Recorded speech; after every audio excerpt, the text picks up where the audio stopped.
വാർദ്ധക്യകാലത്ത് അഭിനേതാക്കൾ നേരിടുന്ന അവഗണന തുറന്നുപറഞ്ഞ് നിർമ്മാതാവും വ്യവസായിയുമായ ജോളി ജോസഫ്.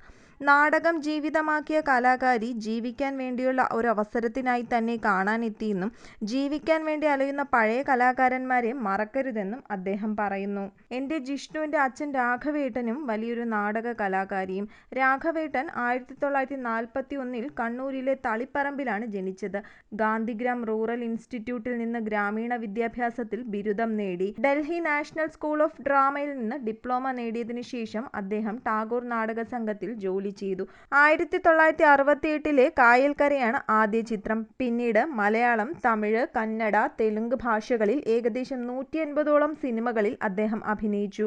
കിളിപ്പാട്ട്, എവിഡൻസ് എന്നീ സിനിമകൾ സംവിധാനവും ചെയ്തു. കഴിഞ്ഞ 20 വർഷമായി തമിഴ്, മലയാളം TV സീരിയലുകളിലും അദ്ദേഹമുണ്ട്. പക്ഷേ ഇപ്പോൾ വളരെ കുറവാണ്. ഞങ്ങളുടെ ജിഷ്ണു അന്തരിച്ചിട്ട് 5 കൊല്ലം കഴിയുന്നു.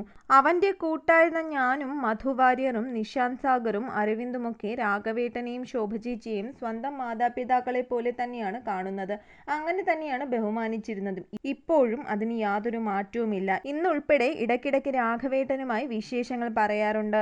വല്ലപ്പോഴും കാണാറുമുണ്ട്. 80 വയസ്സായ ആരോടും പരിഭവമില്ലാത്ത രാഘവേട്ടൻ വല്ലപ്പോഴും കിട്ടുന്ന അഭിനയ അവസരങ്ങൾ കൊണ്ട് മാത്രമാണ് ജീവിക്കുന്നത്. അവനുണ്ടായിരുന്നെങ്കിലോ? കോഴിക്കോടുള്ള നാടകം ജീവിതമാക്കിയ വലിയൊരു കലാകാരി അവരുടെ അനന്തരവനുമായി കഴിഞ്ഞ 2 ദിവസമായി കൊച്ചിയിൽ പലരെയും കണ്ട് സീരിയലിലോ സിനിമയിലോ ജീവിക്കാൻ വേണ്ടിയുള്ള ഒരവസരത്തിന് ഓടിപ്പാഞ്ഞ് നടക്കുന്നത് ഞാൻ കണ്ടു. ഇന്നുച്ചയ്ക്ക് ഒരു കാലത്ത് നാടകങ്ങൾ കൊണ്ട് അരി വാങ്ങിച്ചിരുന്ന എൻ്റെ ഓഫീസിലും എത്തി. ഞാൻ ആദ്യമായിട്ടാണ് അവരെ കാണുന്നത്. അവരുടെ കൂടെ ഭക്ഷണം കഴിച്ച് എണീറ്റപ്പോൾ അവർ കണ്ണ് നനഞ്ഞ് വിതുമ്പി മെല്ലെ പറഞ്ഞു, ഇതെൻ്റെ അവസാനത്തെ അലച്ചിലാണ്. ഇപ്പോഴും ഒന്നും കിട്ടിയില്ലെങ്കിൽ ഇനി ഞാൻ ഈ പണിക്കില്ല.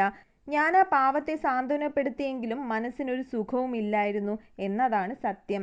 എൻ്റെ പ്രിയപ്പെട്ട സിനിമ സീരിയൽ പ്രവർത്തകരായ സ്നേഹിതരെ, പ്രായമുള്ള കഥാപാത്രങ്ങൾ വരുമ്പോൾ ജീവിക്കാൻ വേണ്ടി അലയുന്ന പഴയ കലാകാരന്മാരായ കുറേ ആത്മാക്കളെ കൂടി ഓർക്കണേ, പരിഗണിക്കണേ.